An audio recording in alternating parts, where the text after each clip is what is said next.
I've seen a lot of discussion about which free epic is the best to pick, but I'm only seeing about 10% of people talk about the one legend in here who I think is incredibly underrated. So today I'm going to go through each player here, give the builds that I would personally use, as well as the best skills to put on them, which will hopefully help you guys make a more informed choice. So starting off with Batistuta.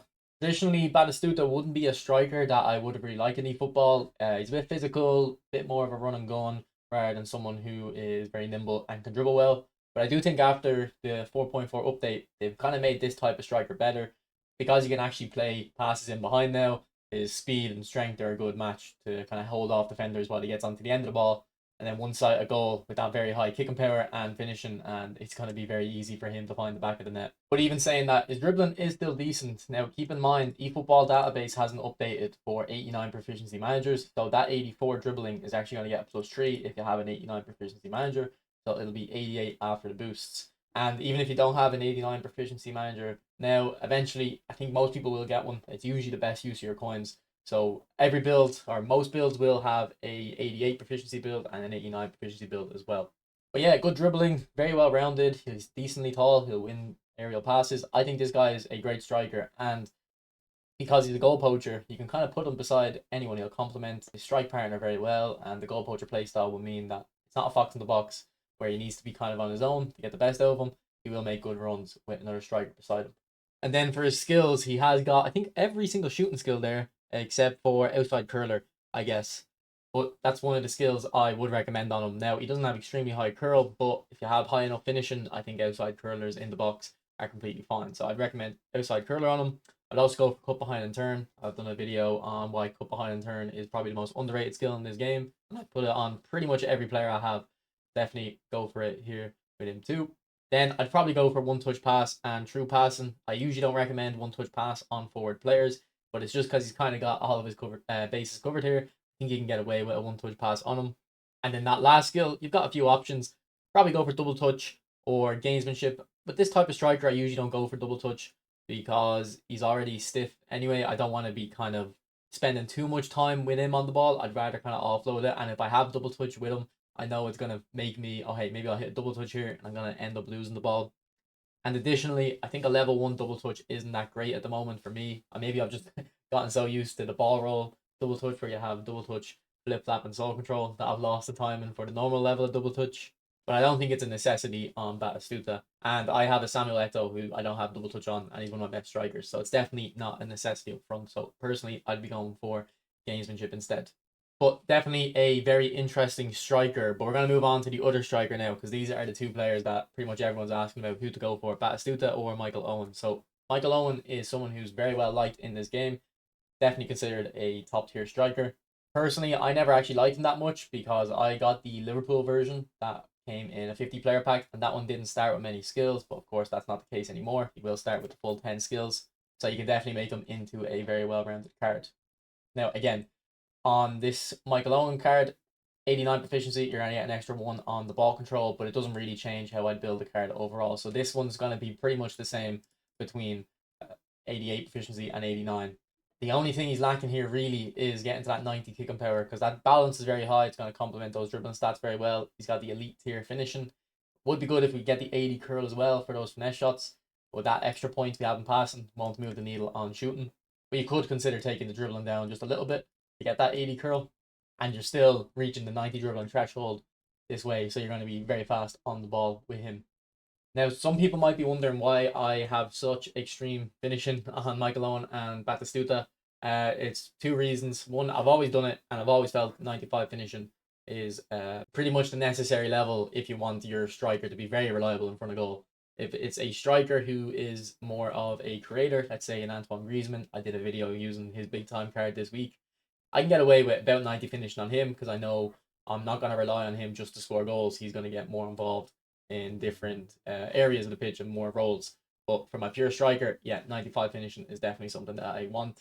And also in 4.4, I feel like they nerfed finishing a little bit. So I think you need higher finishing stats now to score the same shots you were before with lower finishing stats. So that's why I have such extreme amounts of points invested into shooting.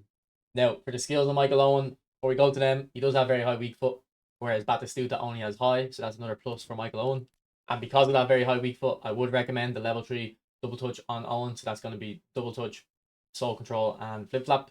And then after that, I'd be going for true passing and fighting spirit.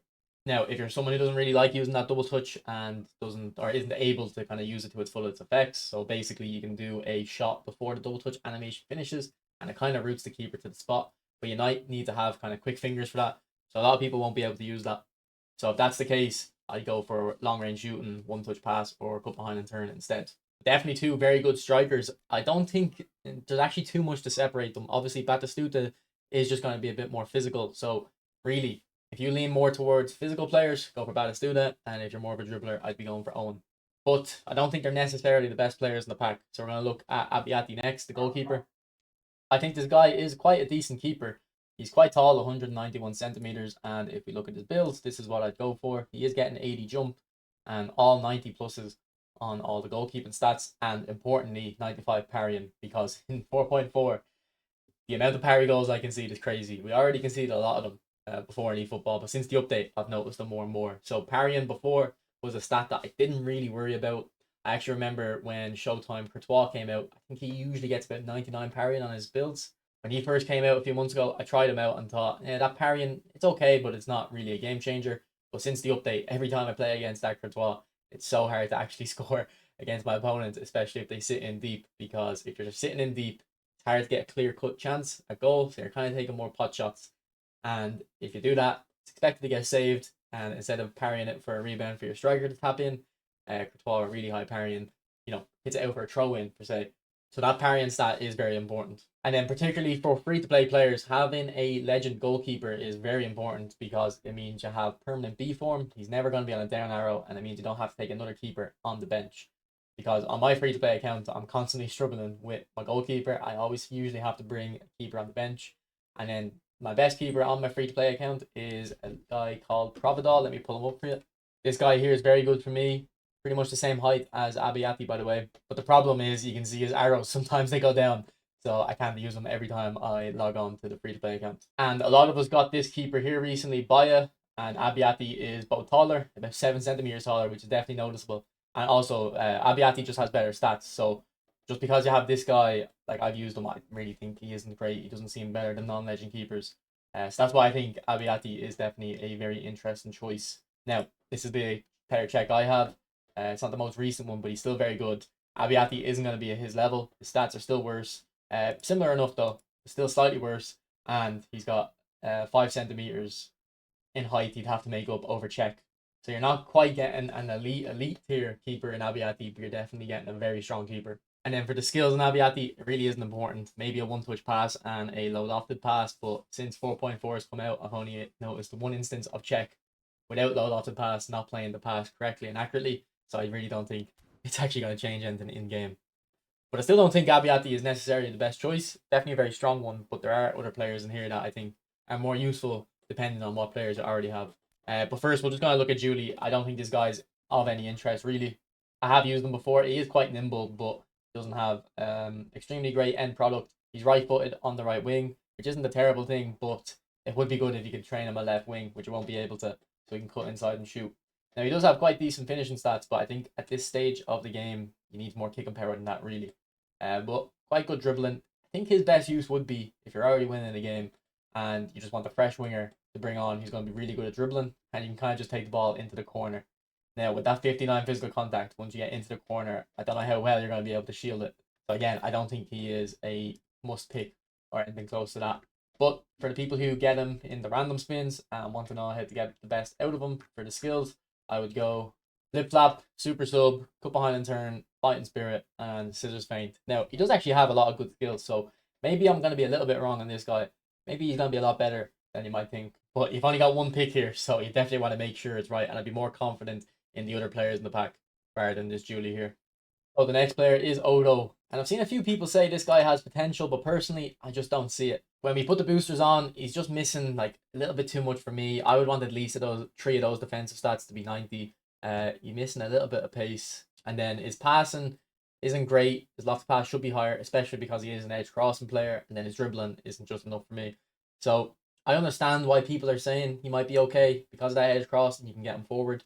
But like I just think if you want your fullback to go forward, they have to also be very good at defending because the meta is keep your defensive fullbacks.